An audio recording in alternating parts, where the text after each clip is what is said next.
Team ان کے ساتھ T L P کے ساتھ بات کر رہی ہے اور ہم نے یہ فیصلہ کیا، معاہدہ ہو گیا کہ جو انہوں نے اپنی ڈیٹ دی ہوئی تھی فیبرری کی، یہ چلی گئی اب 20 اپریل کے اوپر، اور 20 اپریل کے بعد معاہدے کے تحت ہم پارلیمنٹ کے اندر یہ جو ان کی ڈیمانڈز ہیں وہ رکھ دیں گے۔ لیکن میں ٹی ایل پی کے بھی اور اپنے ملک کے لوگوں کو بھی کہنا چاہتا ہوں کہ پاکستان کی تاریخ میں یہ میرا چیلنج ہے، کسی حکومت نے اتنا زیادہ سٹینڈ نہیں لیا اپنے نبی صلی اللہ علیہ وسلم کی شان کے اندر جو گستاخی کی جاتی ہے۔ اگر کسی گورنمنٹ نے سٹینڈ لیا ہے، مجھے بڑے فخر سے کہنا پڑتا ہے وہ ہماری گورنمنٹ ہے، انٹرنیشنل سٹینڈ لیا، اور وہ اس لیے نہیں لیا کہ کوئی ہمیں کسی سے خوف تھا یا ہم نے ووٹس لینی تھی۔ یہ میرا عقیدہ ہے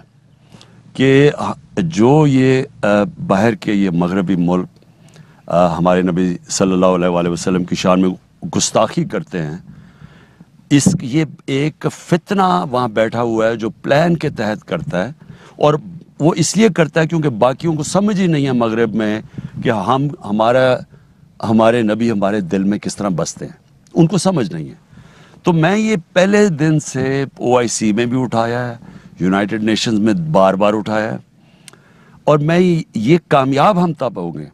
میں اپنے یہ ٹی ایل پی کے بھی نوجوانوں کو کہنا چاہتا ہوں، یہ کامیاب ہم تب ہوں گے جب جو میں نے باقی مسلمان لیڈروں کو خط لکھے ہیں کہ جب تک باقی ہیڈز آف سٹیٹ، اس وقت صرف میں نے بات کی ہے جو فرانس میں ہوا، اور ترکی کے اردوغان پریزیڈنٹ نے بات کی ہے،